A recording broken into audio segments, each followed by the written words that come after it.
Muy buenos días con todos amigos, bienvenidos a una nueva edición de Andina al Día. Mi nombre es Gianmarco Delgado y vamos a empezar hablando el día de hoy sobre el tema que definitivamente está en debate, en discusión, en coyuntura, se ha robado absolutamente todas las cámaras y es la posible liberación del expresidente Alberto Fujimori.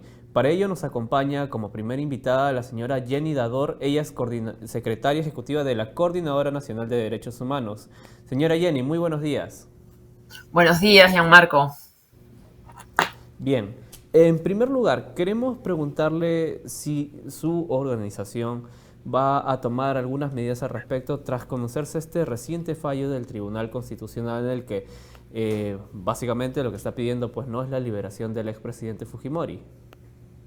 Bueno, la Coordinadora Nacional de Derechos Humanos ya en realidad desde la semana pasada, cuando tuvimos conocimiento de la primera resolución o auto del Tribunal Constitucional que mencionaba, que señalaba o que ordenaba al juez de primera instancia, en este caso al juez de Ica, ¿no es cierto?, el tema de la liberación, ya en ese momento las organizaciones miembros de la coordinadora, que son APRODE, IDL, FEDEPAZ, COMISED, etcétera, accionaron inmediatamente los mecanismos de coordinación con la Corte Interamericana, ¿no? Y se puso en conocimiento justamente esa situación y es por eso que hay una primera comunicación de la Corte que le pide al Estado peruano que informe y le da como plazo hoy día 6 de diciembre para que informe sobre esta situación.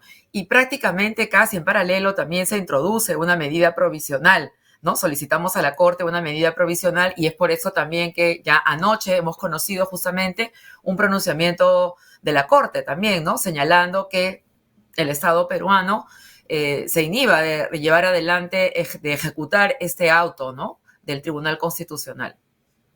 ¿Cómo varía esta reciente medida de la Corte IDH con la que se dio meses antes? Es decir, en la que también se había pedido, pues, ¿no? Que básicamente el Estado peruano no ejecute la medida, pues, ¿no? De la liberación del expresidente Fujimori. ¿Hay alguna diferencia sustancial en ese sentido? Y también lo otro que le quisiera consultar es, pues, ¿no? ¿Qué sucedería si finalmente, pues, ¿no? Si sale en libertad el señor Fujimori? Mira, en realidad, lo que está ocurriendo ahora es como una repetición del episodio que tuvimos en marzo, entre marzo y abril del 2022, ¿no? Y efectivamente, como tú, o sea, igual como tú te preguntas, mucha gente se preguntará, bueno, ¿y cuál es la diferencia? ¿Por qué ahora el tribunal ha dicho, salgan y no le hago caso a la corte y liberen a Fujimori, ¿no? Lo que ha cambiado no son las leyes, no es la situación.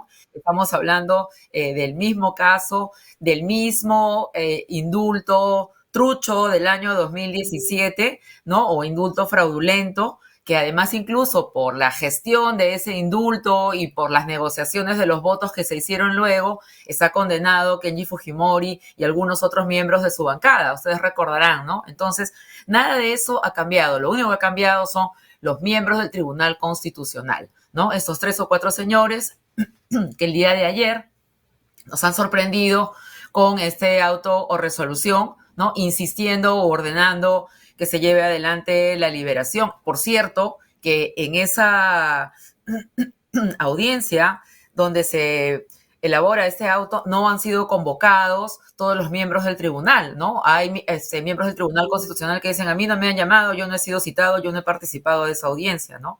Lo cual también pone en cuestión, o sea, la forma en que se elabora, ¿no? Entonces, la situación no ha cambiado, los hechos son los mismos, y realmente entonces no se preguntaría por qué hay ahora esa liberación y esa orden. Bueno, lo que han cambiado son los sujetos que el día de hoy son miembros del Tribunal Constitucional, cuyas designaciones han sido hechas por este Congreso del 6% de aprobación, ¿no? Y que además, cuando se realizaron el proceso supuestamente de selección de estos miembros, fue un proceso que cuestionamos porque dijimos que no era meritocrático, que no era transparente, que no se había conocido toda la información de las personas a las que se estaba eligiendo para ocupar el más alto cargo en términos de guardianes de la justicia y de respeto de nuestros derechos en un país, como es el Tribunal Constitucional.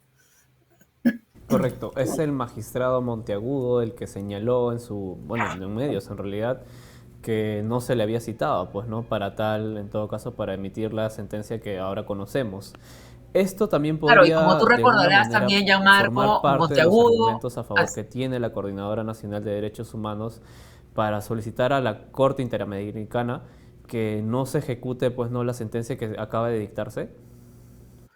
sí, efectivamente, ¿no? También, o sea, esa es una de las situaciones que se colocarían sobre la mesa, ¿no? Nosotros ya advertimos de lo que estaba ocurriendo, ya hay un pedido de medida provisional, estamos esperando que se haga también vía una audiencia y en la audiencia se discutirán además las condiciones y las circunstancias.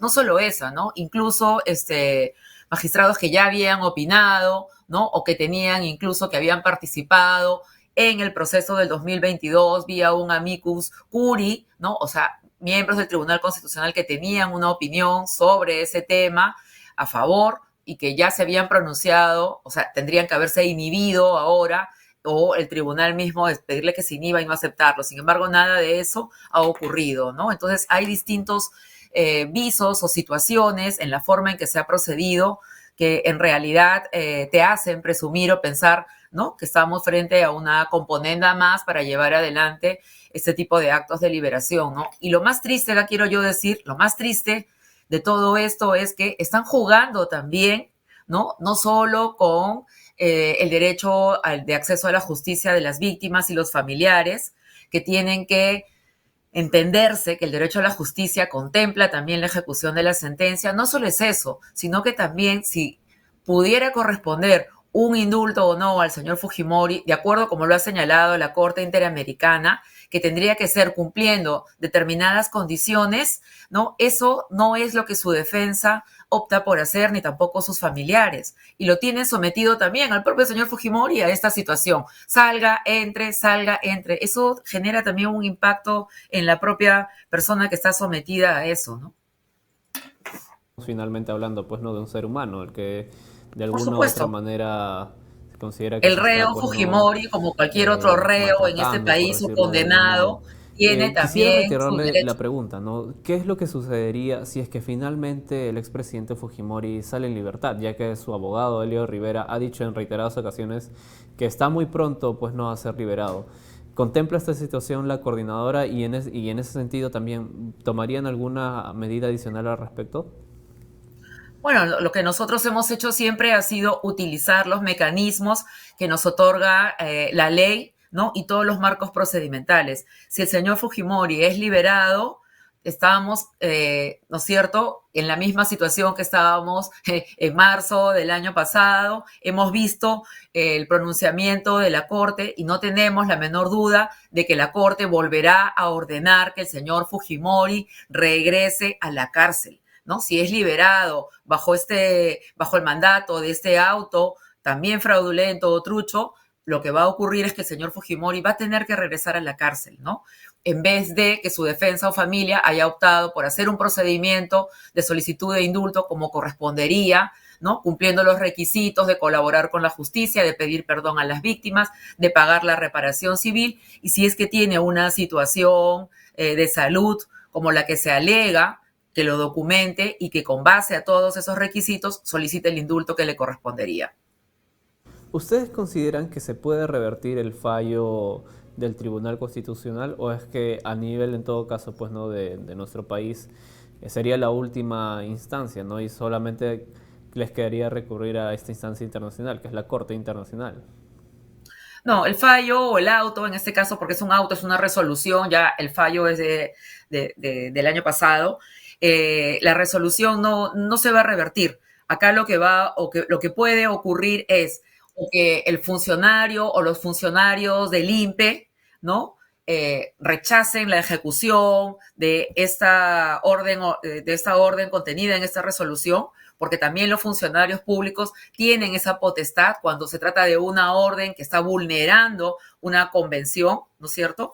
Pueden no ejecutarla, o de lo contrario, la orden va a venir de la Corte Interamericana al Estado peruano, ¿no? Entonces, eso va a ser lo que va a retrotraer. Ahora, eso también genera, obviamente, consecuencias para el Estado peruano, ¿no? Y eso nos va a colocar en una situación también como un país que incumple, ¿no?, los pactos o tratados internacionales, nos va a colocar a la par de Venezuela y Nicaragua, justamente lo que siempre se pretende evitar, ¿no? Cuando se dice no queremos ser Venezuela, no queremos ser Nicaragua, bueno, esto nos coloca a la par de esos países, ¿no? Que incumplen esos pactos y tratados.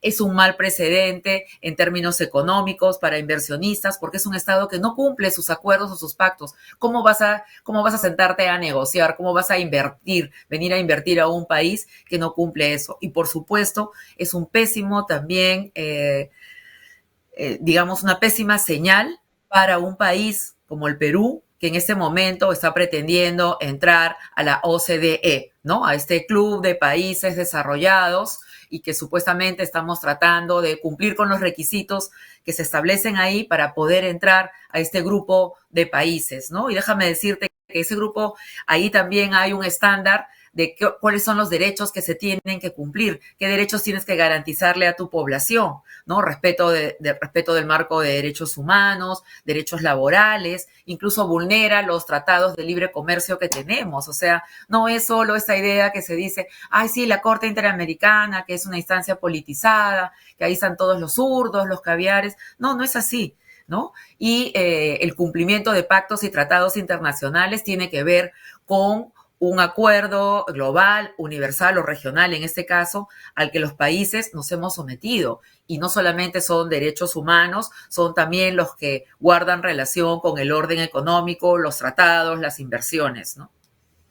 Es decir, si bien es una orden que ha dado la Corte IDH a Perú, a nuestro Estado peruano, finalmente depende de nuestras autoridades, pues no tomar la decisión de si el expresidente Fujimori sale o no libre, y lo considera pues no la coordinadora nacional, sería perjudicial para nuestro país que se acate la medida del Tribunal Constitucional antes que la de la Corte. Va en ese sentido la idea, ¿verdad?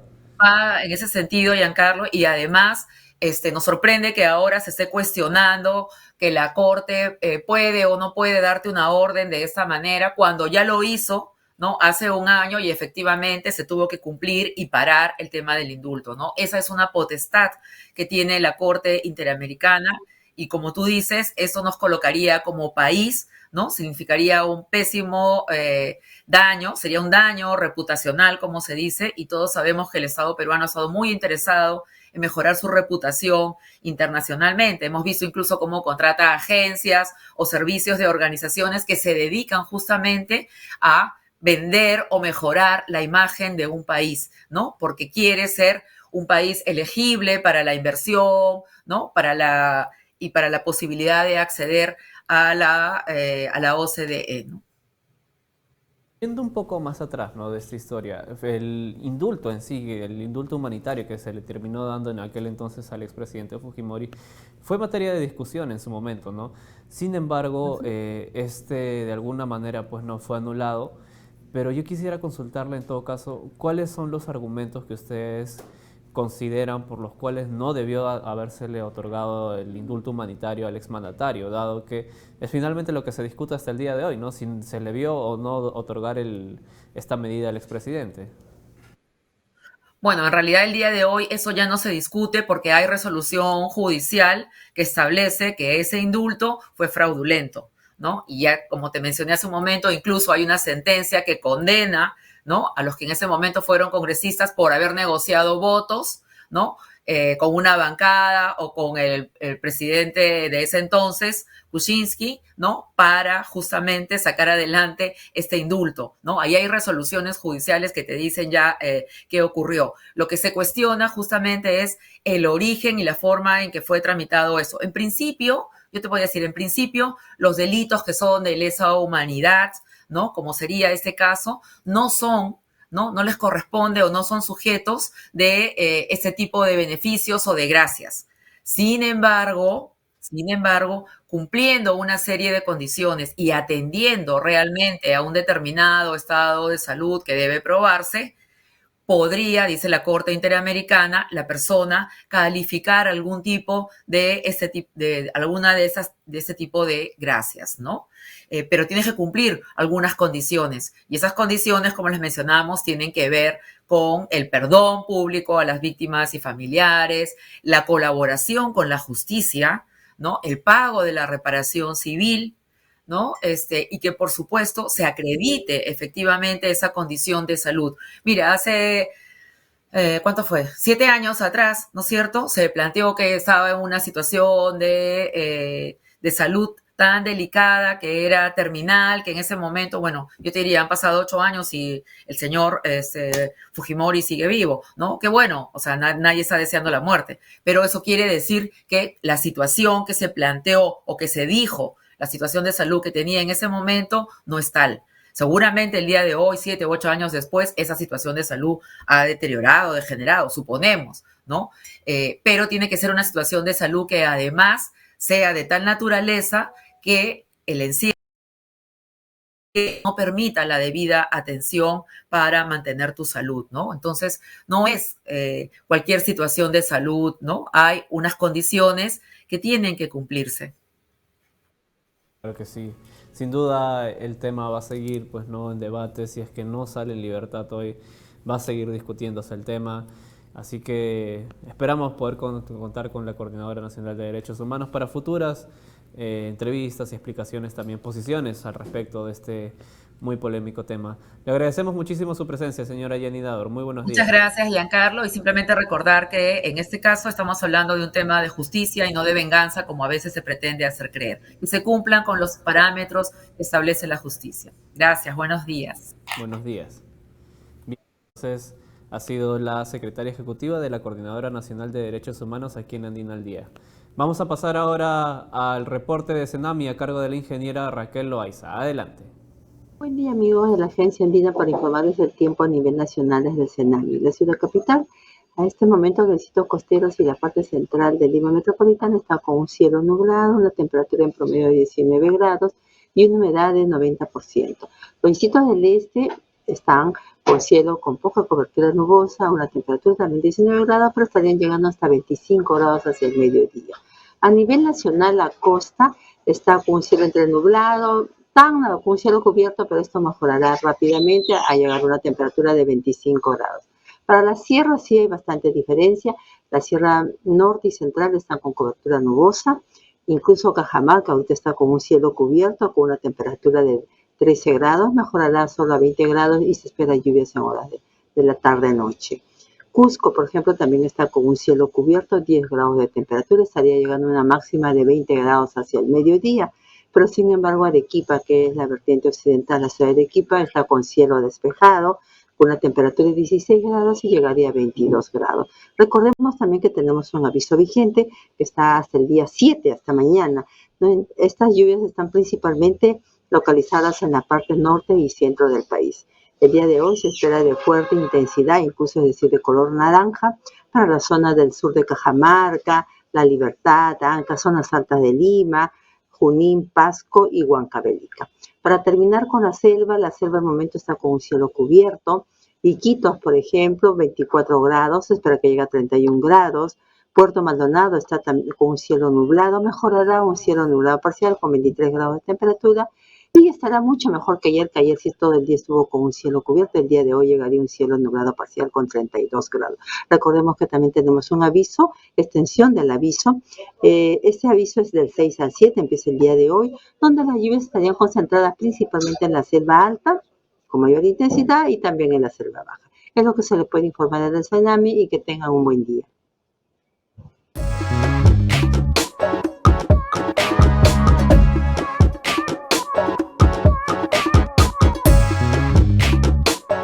Bien, agradecemos entonces el reporte del clima a nuestros amigos del Senami. Hasta aquí hacemos una pausa, amigos, pero ya volvemos con más información aquí en Andina al Día.